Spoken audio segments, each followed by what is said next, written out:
Drive on Mama, buckle up. Andrea TV here from driveonmama.com, and you want to know, should I become a Doordash driver? Should I become a dasher? If you are someone looking to make a side income or possibly a full-time income, depending on which market you choose to work in, that choice is going to be left up to you. But I have been door dashing and doing other apps as well, because once you start one, you will find you may need more than one to make good money. That is very convenient. I dash around the schedule for my children and or husband, and it fits and it works for me. You can choose your own times. If you are in an area that allows you to dash now often, what you'll find if you do become a DoorDash driver is that if you don't keep a high acceptance rate, you will not be able to dash whenever you want to, and you will have to schedule. A lot of dashers don't find that to be too much of a problem, and they do schedule in advance. You can schedule up to 1 week ahead of time. So today, for example, is Thursday. So I would be able to schedule up until next Wednesday today. So you can do it that way as well. You're going to have a lot of time waiting around if it's not the lunch hours, dinner hours, or breakfast hours. And breakfast is going to be the slowest time of the day. So you can become a DoorDasher on your own terms and work your own schedule based on your acceptance rate. And it's a good way to make a side income or a full income in the right markets. That was a loaded answer, and we'll continue as we go on this 2-hour dinner ride along. We have our first order for the night. It's $15 going 4.5 miles. I would have declined it because it is too far during this rush hour time.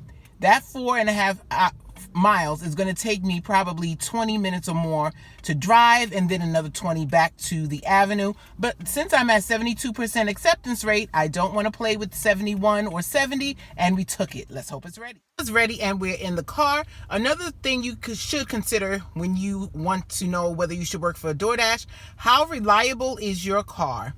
I started off door dashing in my minivan because I had a customer service job, and I only traveled for taking my children places and for our own personal use. I found before my car came off the road because I couldn't drive it anymore, I was spending between $40 and $45 a day in gas. Mind you, at least half of that amount was for the regular travel, because my children go to school 30 to 40 minutes, 2 different schools, from our house. But I was spending $40 to $45 a day in gas. Of course, it was still worth it, because in the market that I work, I can make on average $150 on a weekday and $200 on the weekends. That's if I just put in the 8 hours and make sure I have at least a lunch and or dinner shift in there. But that's not enough ultimately, because they are 3 teenagers and they want things. So I'm typically putting in way more than a 40-hour work week to accomplish my financial goals. So right now, I'm renting a car. I can't even say it right. Renting a car that costs $46 a day. But I justify it because my other car is off the road. I'm not paying the insurance on that.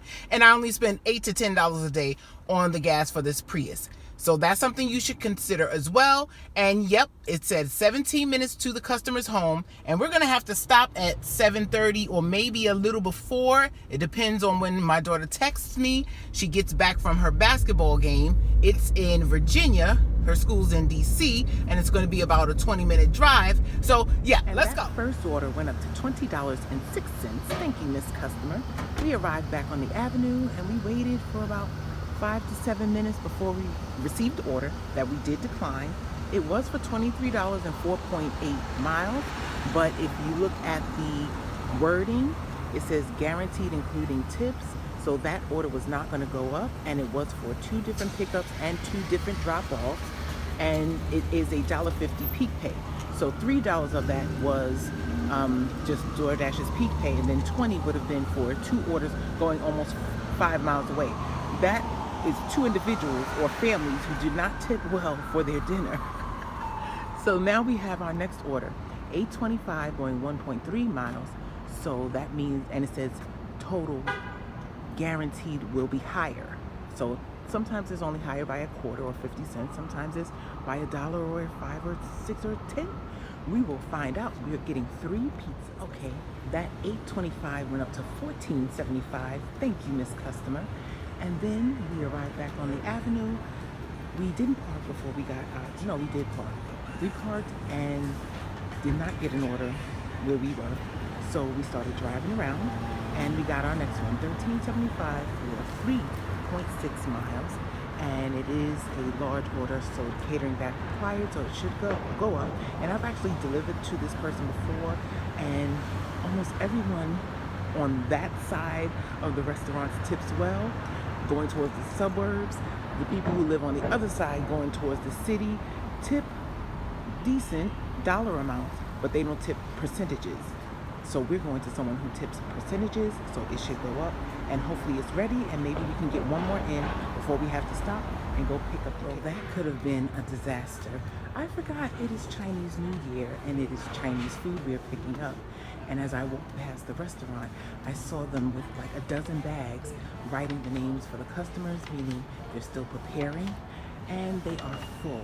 The bar, the tables, everywhere. But we only had to wait about 5 minutes. We have the goods in hand. Let's go to that. That order is dropped off, and like I thought and predicted, not 100%, but they tip on percentages. We were paid $23 and change for that, and they tipped $16. Thank you, Miss Customer. And we arrived back to the avenue, and we waited about 5 minutes, and before we can get our next order, the peak pay ends at 7:29. We get the text from our daughter. She's in the bus and they're on their way. So we are going to go heat up her dinner. We save it and save money by bringing it from home. And I keep it in the cooler, and then I heat it up at Panera before I go and meet her. And then we are going home. So should you work for Doordash, if you like flexibility, I can't say flexibility and unstable income, because yeah, we made $58 and change in 2 hours, but it's not a $30 an hour job. That is not going to be the case many other hours of the day. Just to give you an example, I start when I drop them off at school about 8:30, 8:45, and then I stop at 10:30. I stop at 10:30 to start a new dash to get the business lunch orders. One day this week, between 8:30 and 10:30, or 8:45 and 10:30, I made $9.75. Yeah. So I wouldn't tell anyone to make it a full-time income unless you're ready to learn and go through the bumps in order to get you there. But just be prepared to know that you're going to spend many hours to make that full-time income. But it is a good part-time income. Stay by the hot restaurants when it's dinner time and lunchtime. Try to choose restaurants that have tablecloths and not so much fast food, and make sure that you bring a hot bag when it's cold. Hopefully this helps someone, and I wish you large tips, no waits, and short distances. Drive on, mama. And I think we passed the bus on our way here.